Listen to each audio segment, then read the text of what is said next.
Waiting, and more waiting. Welcome to investing. If you're like me, you get impatient sometimes when you are waiting for the price of Bitcoin to do all of the amazing things that you know it can and that you've seen it do, but it hasn't done super recently.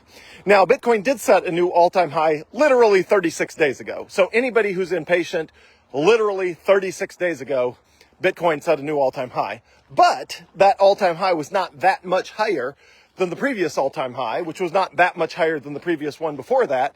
And we first crossed into the six figures late last year, so we're not that much above the price 12 months ago. So it absolutely can feel like you're waiting for Bitcoin to do all of the amazing things that it is capable of and that you know it can. So what do you do when you're waiting? Well, first of all, go do something else.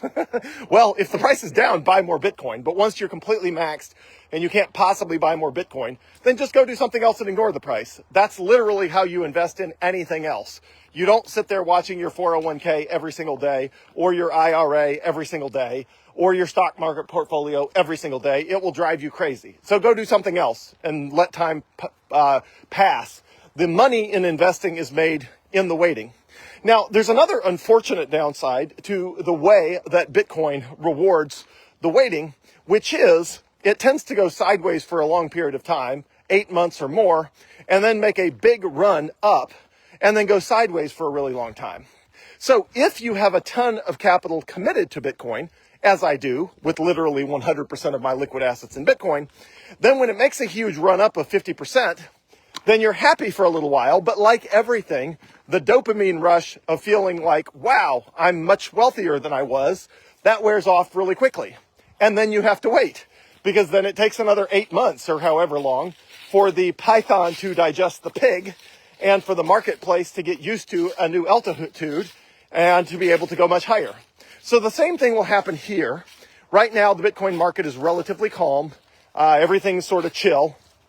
And what's going to happen is there's a lot of people that are not buying more Bitcoin right now because it hasn't gone on a big run recently. And when it does not go on a big run recently, people start thinking maybe it won't.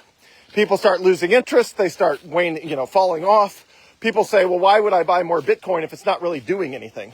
Well, the answer is because under the surface, it's doing everything. The everything that it's doing is just not reflected in the price right now.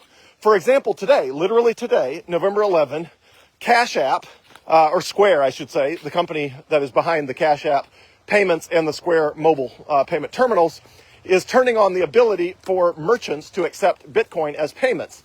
Literally, that happens today for 4 million merchants in the United States. Now, it will take them some time for each of them to manually turn on the capability to accept Bitcoin. They can choose whether to receive in the form of Bitcoin, even if it's paid in the form of Bitcoin, to receive in the form of Bitcoin or in the form of US dollars or whatever other payment. They can choose that. They can choose to have a certain amount of their total receipts in Bitcoin, even if they are paid in US dollars. All of that turns on today. Also, just last week, or this week, Bitkey rolled out completely private payments, where unless you're doing a recovery process with Bitkey servers, the Bitkey servers and the company have no idea any of your transaction history or anything like that, which is really incredible. So all behind the scenes, all of the amazing things that make Bitcoin amazing are all happening. It's just not reflected in the price. So here's what's going to happen. The price at some point, maybe it's tomorrow, maybe it's next week, maybe it's next month, maybe it's next year, will quickly go from $103,000 to $153,000.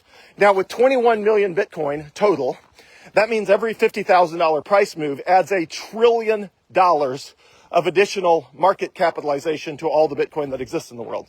Every $50,000 is $1 trillion. So at a price of about $100,000 per coin, Bitcoin is about a $2 trillion asset.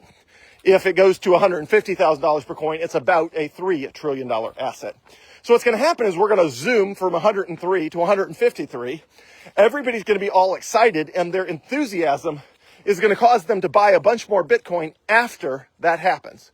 Now, what is the problem with waiting until after a huge price run to buy a bunch more Bitcoin?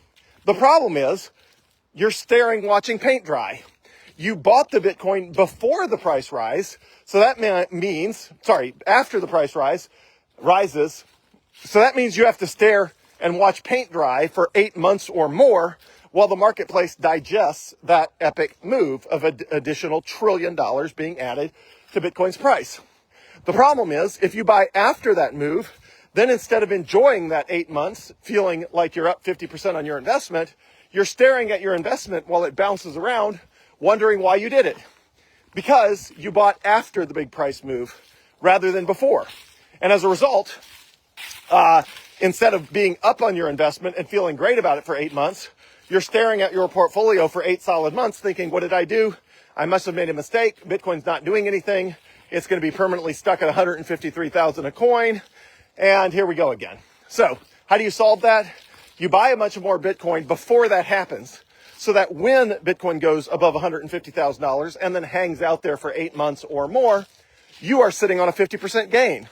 It feels a lot better to sit on a 50% gain while you wait 8 months for the marketplace to digest a new price level than to buy it after and have to wait 8 months for that euphoric feeling of being significantly up on your investment. So it's up to you in the waiting whether you are up on your investment or not up on your investment during the waiting. And it's all a function of whether you buy before or after the next big price rise. You can buy Bitcoin right now, and that way when the next big price rise happens, the entire time of waiting, whether it's 8 months or longer, you're sitting on a 50% price gain and you don't care. Or you can wait and not buy that Bitcoin now and then get all excited after the next big price rise, which results in you having to sit there with Bitcoin you bought at 153,000 a coin, waiting for 8 months for it to do anything, which is what's going to happen to a bunch of people.